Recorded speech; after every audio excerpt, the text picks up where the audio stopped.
মৰমৰ ছাত্ৰ-ছাত্ৰীসকল তোমালোক সকলোকে আমাৰ এই চেনেলটোলৈ পুনৰবাৰ স্বাগতম জনাইছোঁ।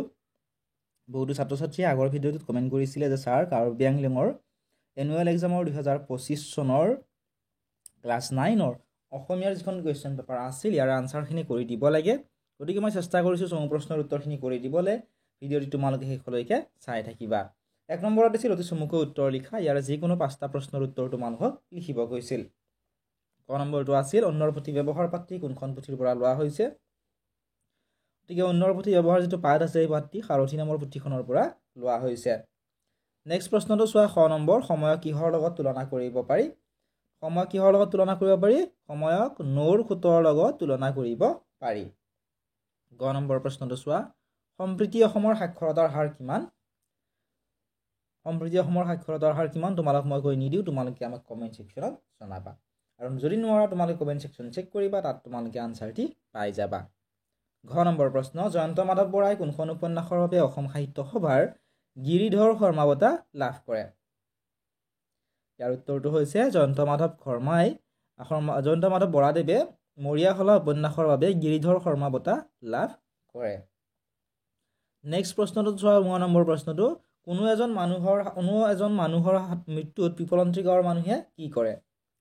যেতিয়া পিপলন্ত্ৰী গাঁৱত কোনো এজন মানুহৰ মৃত্যু হয়, তেওঁৰ মৃত্যুত সেই গাঁওখনৰ মানুহে কি কৰে? 11 জোপা গছপুলি ৰোপণ কৰে। নেক্সট প্ৰশ্নটো চোৱা প্ৰথম 6 নম্বৰ নিৰ্মলে কিয় বহুদিনৰ বাবে বাহিৰলৈ যাবলগীয়া হৈছিল? এনেধৰণে লিখিব পাৰা যে নিৰ্মলৰ দেহত এটা জটিল ৰোগ থকাৰ বাবে নিৰ্মল বহুদিনৰ বাবে বাহিৰলৈ যাবলগীয়া হৈছিলে। নেক্সট প্ৰশ্নটো চোৱা লোক সংস্কৃতিৰ দৃশ্যমান দিশক কি বুলি কোৱা হয়? লোক সংস্কৃতিৰ দৃশ্যমান দিশক পৰিবিশ্বকলা বোলা হয়। ঠিক আছে। নেক্সট তোমালোকে চোৱা 2 নম্বৰটো চমু উত্তৰ দিয়া। ক নম্বৰ প্ৰশ্নটো আছিল যে যুগ কেইটা আৰু কি কি? যুগ হৈছে 4টা, সেয়া হৈছে সত্য যুগ, ত্ৰেতা যুগ, দ্বাপৰ যুগ আৰু কলি যুগ। যদিহে তোমালোকক আনডিষ্ট্ৰিক্টৰ তোমালোকৰ কুৱেশ্যন পেপাৰৰ বা তোমালোকক আনডিষ্ট্ৰিক্টৰ প্ৰগ্ৰেমৰ ভিডিঅ' লাগে, তোমালোকে সেই ডিষ্ট্ৰিক্টখনৰ নামটো আমাক কমেণ্ট ছেকশ্যনত জনোৱা।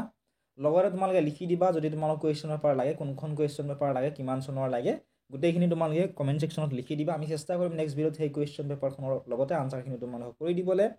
আৰু আনচাৰখিনি তোমালোকে আমাৰ হোৱাটছআপ চেনেলতো পাবা, লগতে কুৱেশ্যন পেপাৰবিলাক ডেছক্ৰিপশ্যনত থকা লিংকত ক্লিক কৰি তোমালোকে ক্লাছ 9ৰ হোৱাটছআপ চেনেলত জইন কৰি লোৱা। ক নম্বৰ প্ৰশ্ন কোনবোৰ লোক মংগোলীয় গোষ্ঠীৰ? এইটো আহোমসকল লিখিব পৰা। ঠিক আছে। নেক্সট চোৱা গ নম্বৰ নিৰ্মলৰ জটিল ৰোগৰ কথা জানি সিদ্ধাৰ্থই কি কৈছিল?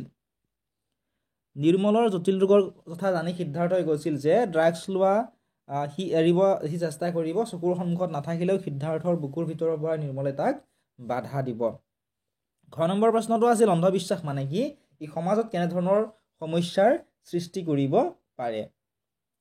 ইয়াৰ উত্তৰটো তোমালোকে এনেধৰণে লিখিব পাৰা যে যিবোৰ বিশ্বাস বা ধাৰণাৰ যুক্তিৰ ওপৰত প্ৰতিষ্ঠিত নহয়, বিজ্ঞানে যিবোৰ বিশ্বাসক ধাৰণাক ঘটনাক অসত্য আৰু অমূলক বুলি প্ৰতিপন্ন কৰিছে, সেইবোৰেই হৈছে অন্ধবিশ্বাস। অন্ধবিশ্বাস আৰু কুসংস্কাৰে প্ৰেম, মমতা, মানৱতা আদি মানৱীয় মূল্যসমূহক আঘাত কৰি মানৱ সমাজ এখনক কলুষিত কৰে, জনজীৱনৰ সুস্থ জীৱন ধাৰণৰ ব্যৱস্থাটোক বিপৰ্যস্ত কৰি সমাজক অশান্ত আৰু অস্থিৰ কৰি তোলে। 9 নম্বৰ প্ৰশ্নটো আছিল ভাৰতৰ বিভিন্ন ঠাইৰ মানুহৰ সাজপাৰৰ বিষয়ে পাঠত উল্লেখ থকাৰ দৰে চমুকৈ বৰ্ণনা কৰা। এনেধৰণে লিখিব পৰা যে ভাৰতৰ বিভিন্ন অঞ্চলৰ মানুহৰ সাজ পোছাক বেলেগ বেলেগ। পূব ভাৰতৰ মানুহে পোন্ধ মাৰি চুৰিয়া পিন্ধে, কিন্তু দক্ষিণ ভাৰতৰ মানুহে পোন্ধ নামাৰি নুইৰ দৰে চুৰিয়া পিন্ধে। উত্তৰ ভাৰতত পাইজামাৰ আদৰ বেছি। আজিকালি শিক্ষিত সমাজত লং পেণ্টৰ প্ৰচলন বেছি। ভাৰতীয় তিৰোতাৰ প্ৰধান সাজ শাৰী যদিও অসমীয়া তিৰোতাই মেখেলা চাদৰ আৰু উত্তৰ ভাৰতৰ তিৰোতাসকলে সাধাৰণতে চুৰিদাৰ আৰু পাইজামা পিন্ধে। 3 নম্বৰত আহিছিল কন্যা সন্তানৰ সুৰক্ষাৰ বাবে শ্যামসুন্দৰ পালিৱালে কেনে ধৰণৰ আঁচনি গ্ৰহণ কৰিছিল? 4 নম্বৰ প্ৰশ্নটো আহিছিলে লোকজীৱন 3টা ভাগত বিভক্ত। লোকজীৱনক কি 3টা ভাগত বিভক্ত? প্ৰত্যেকটো ভাগৰে চমুকৈ আভাস দিয়া। নেক্সট ব্যাখ্যা আহিছিল সোণৰ জেউতি অমান্য কৰিলে নকমে। 6 নম্বৰটো দিছিলে অতি চমু উত্তৰ লিখা। ক নম্বৰ প্ৰশ্নটো আছিল যে শিশুলীলা কবিতাটিৰ ৰচক কোন? শিশুলীলা কবিতাটোৰ ৰচক হৈছে মহাপুৰুষ শংকৰদেৱ। নেক্সট প্ৰশ্নটো আছিল খ নম্বৰ পৰাৎপৰ শব্দটোৰ অৰ্থ কি? পৰাৎপৰ শব্দটোৰ অৰ্থ হৈছে মানুহে সকলো জীৱতকৈ শ্ৰেষ্ঠ আৰু পৰম সত্য।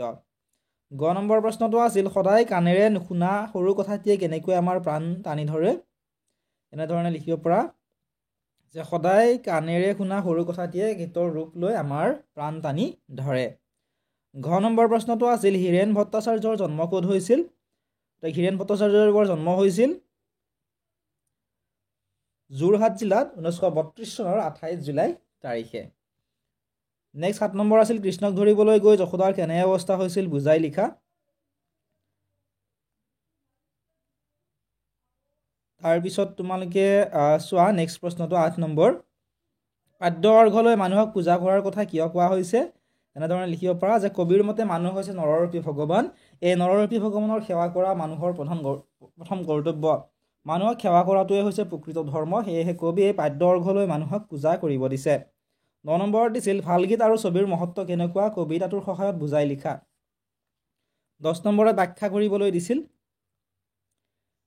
11 নম্বৰত দিছিল মোৰ দেশ কবিতাটোত কবিৰ দেশ প্ৰেমৰ স্বৰূপ কেনেদৰে প্ৰকাশ পাইছে বুজাই লিখা ইয়াতে দিছিলে 3 নম্বৰ নেক্সট 12 নম্বৰত দিছিল তলৰ যিকোনো 5টা প্ৰশ্নৰ উত্তৰ লিখা এইখিনি গ্ৰামাৰৰ হয় ঠিক আছে ইয়াৰ গ্ৰামাৰৰ যিখিনি আনসাৰ আছে এইখিনি আমাৰ হোৱাটছআপ চেনেলত মই তোমালোকক দি দিম যিসকল ছাত্ৰ ছাত্ৰীয়ে জইন কৰা তাৰ পৰা তোমালোকে ডাউনলোড কৰি বা তাৰ পৰা লিখি ল'ব পাৰিবা একেবাৰে ফ্ৰী হয় ভাৱ সম্প্ৰসাৰণ কৰা আহিছিল যত্ন কৰিলেহে ৰত্ন পায় নাইবা তোমালোকক দিছিল এদিনৰ ছুটি বিচাৰি বিদ্যালয়ৰ প্ৰধানলৈ এখন আবেদন পত্ৰ লিখা একেবাৰে ইজি আহিছিল ৰচনা কি আহিছিল চাৱাচোন ৰচনা আহিছিল মহাপুৰুষ শ্ৰীমন্ত শংকৰদেৱ আৰু অসমৰ জাতীয় উৎসৱ নেক্সট 15 নম্বৰত আকৌ চমু প্ৰশ্ন তিনিটা দিছিল ক নম্বৰটো আছিল আহোমসকলে কিমান বছৰ অসমত শাসন কৰিছিল আহোমসকলে প্ৰায় 600 বছৰ অসমত শাসন কৰিছিলে ক নম্বৰ প্ৰশ্নটো আছিল বৰাক উপত্যকাৰ মানুহৰ প্ৰধান জীৱিকা কি বৰাক উপত্যকাৰ মানুহৰ প্ৰধান জীৱিকা হৈছে খেতি-বাতি ব্যৱসায় আৰু চাকৰি গ নম্বৰ প্ৰশ্ন কাৰ্বিসকলক অসমৰ কলম্বাছ বুলি কোনে কৈছিল কাৰ্বিসকলক অসমৰ কলম্বাছ বুলি বিষ্ণুপ্ৰসাদ ৰাভাদেৱে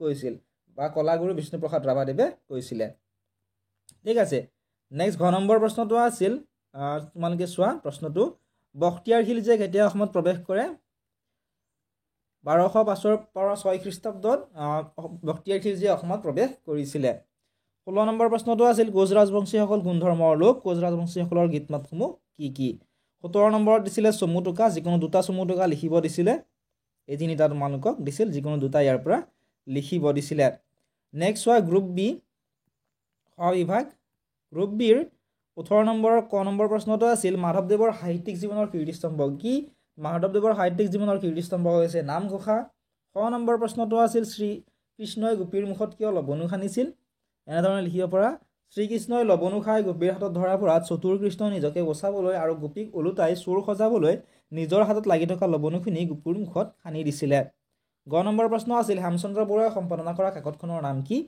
হেমচন্দ্ৰ বৰুৱাদেৱে সম্পাদনা কৰা কাকতখনৰ নাম হৈছে আছাম নিউজ নেক্সট প্ৰশ্নটো আছিল ঘ নম্বৰ সন্মান পাত্ৰী কোনখন পুথিৰ পৰা সংগ্ৰহিত যিটো সন্মান পাঠ আছে এইটো পাঠমালা পুথিৰ পৰা সংগ্ৰহিত নেক্সট প্ৰশ্নটো আছিল মাক যশোদাই কানাইক লগ পাই কি উপদেশ দিছিল ইয়াৰ উত্তৰটো মই তোমালোক কৰি দিয়া নাই তোমালোকে আমাক কমেন্ট সেকশনত জনোৱা ঠিক আছে বাকি যিকেইটা প্ৰশ্নৰ উত্তৰ কৰি দিব ৰৈ গ'ল সেইখিনি তোমালোকে আমাৰ হোৱাটছআপ চেনেলত পাবা ডেছক্ৰিপশ্যনত থকা লিংকসমূহ ক্লিক কৰি ফলো কৰি ল'বলৈ নাপাহৰিবা লগতে আন কোনোবা এখন ডিষ্ট্ৰিক্টৰ কুৱেশ্যন পেপাৰৰ উত্তৰৰ ভিডিঅ' যদি তোমালোকক লাগে তোমালোকে কমেন্ট সেকশনত আমাক জনোৱা আমি চেষ্টা কৰিম সেই ডিষ্ট্ৰিক্টখনৰ কুৱেশ্যন পেপাৰৰ উত্তৰখিনি তোমালোকক